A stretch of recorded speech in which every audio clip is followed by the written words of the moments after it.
Eberhard Spiecker remains an enigma in Northern Ireland's peace process. He died in Germany in May, and much of his far-reaching involvement in the labyrinthine politics of the Troubles is likely to go with him to the grave. His work stretched over several decades, almost entirely unseen, holding meetings between people who refused to meet in public and exchanging messages between people who could deny that they had ever been in contact. It seems to have included 2 undisclosed IRA ceasefires and 3 peace talks, only one of which has ever been fully revealed. If you find a public reference to Dr. Spiecker, it's usually as a shadowy clergyman, who staged secret peace talks in Duisburg, in the Old West Germany, in 1988 between deadlocked unionist and nationalist parties. This was seen as a symbolically important piece of bridge building across the political permafrost, but it also seemed a strangely isolated event. Who was this German Lutheran who had pulled off such an unlikely meeting between representatives of the DUP, the UUP and the SDLP with a go-between for Sinn Féin, a decade before the Good Friday Agreement? What is now apparent is that this was far from a one-off involvement. Dr. Spiecker, born in Duisburg in the last days of the Weimar Republic, had been involved in peace initiatives in Northern Ireland since the early 1970s. Following a meeting of senior Northern Irish Catholic and Protestant church leaders in Germany, Dr. Spiecker was given the role of building contacts in Northern Ireland, in an attempt to resolve the conflict and loss of life. He was an outsider, a neutral figure, who tapped into a network of religious leaders working across Northern Ireland's divide. Among his early contacts was Canon Bill Arlo, a Church of Ireland minister who controversially arranged a secret meeting between Protestant church representatives and IRA leaders in 1974, with the aim of establishing a ceasefire. This meeting ended when the location was raided by the Irish police. During the Republican hunger strikes of 1980 and 1981, Dr. Spiecker put together a plan to reverse out of the impasse, with contacts that included the Archbishop of Canterbury, Robert Runcie, the head of the Catholic Church in Ireland, Cardinal Tomás Ó Fiais, Irish Prime Minister Garret FitzGerald and Gaston Thorn, President of the EU Commission. This was unsuccessful, and Dr. Spiecker, writing a few months before his death, said the hunger strikes left a huge chasm.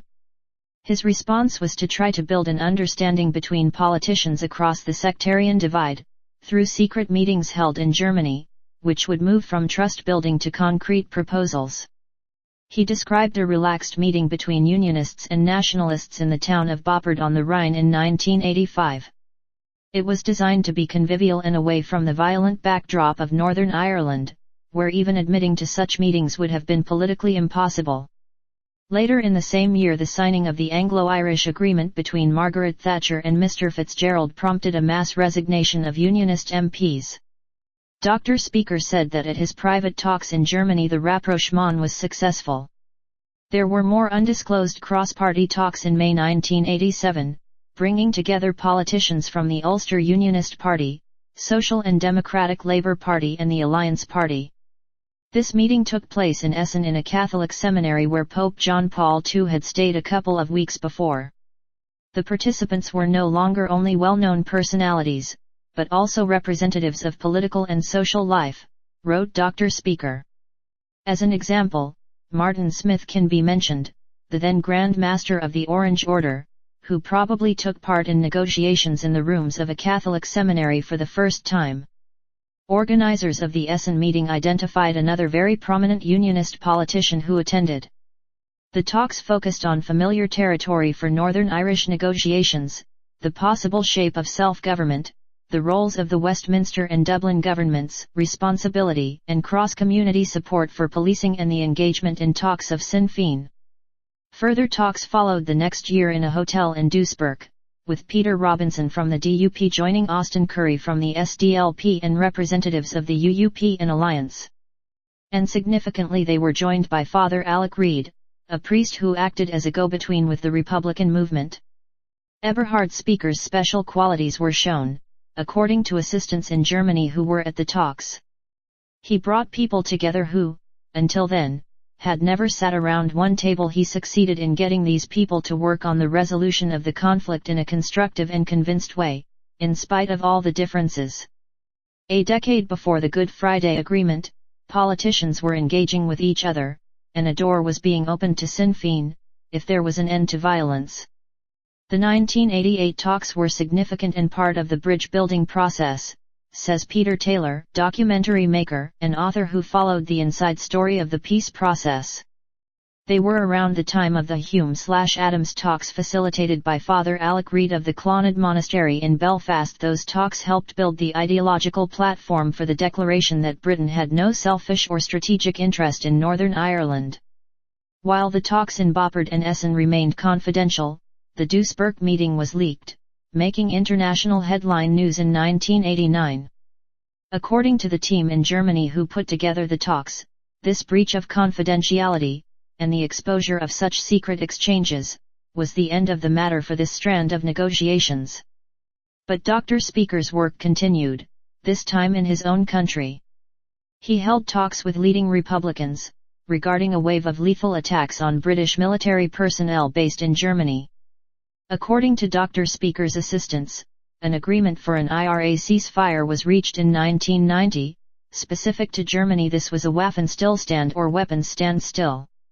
IRA activity moved to neighboring countries, with the Netherlands being mentioned, before a ceasefire for mainland Europe was agreed 2 years later. Although these localized ceasefires would later be breached, these suspensions of violence were seen as part of the confidence building during wider negotiations. But is there any evidence for such ceasefires? There are sources, close to the peace process, who say they have heard rumors of such unpublicized ceasefires. There are unlikely to be any official records, and more risks than reward for any of the participating parties to talk about such controversial deals. Another interpretation has been that a ceasefire could have been a cover for what was a forced withdrawal after a failed terror campaign. Ed Maloney, author and historian of the Troubles and the Peace Process, says he had heard about the German and European ceasefires, but not whether Spiecker was involved. He says the deal had to be approved by the German authorities. But the German government's political archive says there are no records of such an exchange. It would not have been unheard of, because in later secret exchanges between Sinn Féin and the British government, ahead of the 1994 IRA ceasefire, there were references to unpublicized temporary suspensions in violence.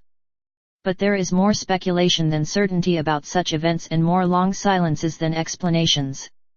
Another curiosity is that Dr. Spiecker, invariably recorded as a clergyman, was not actually a religious minister.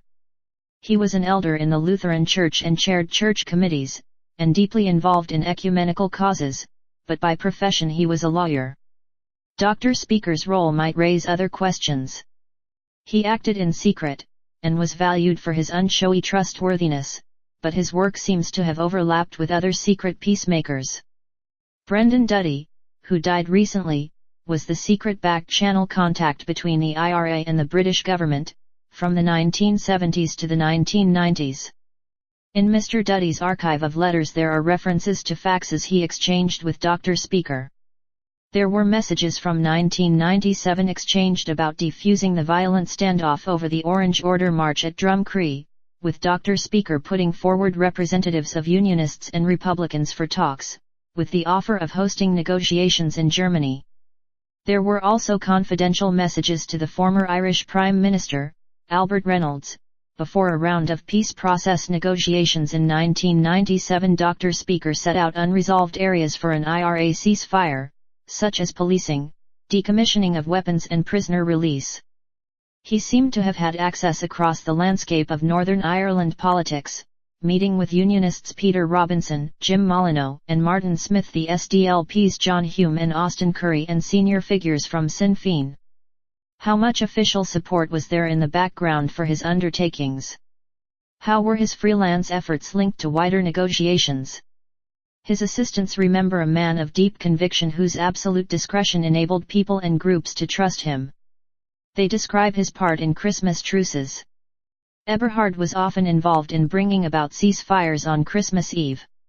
He would come to eat with us that day, then we would go to church, and the rest of the day was spent on the phone or by his fax machine in communication with various places. Those various places are likely to remain unknown. This was a lifetime spent getting distrustful opponents to talk to each other, working out of sight to stop the murderous violence. With his death, more of the secret efforts of this German peacemaker are being revealed.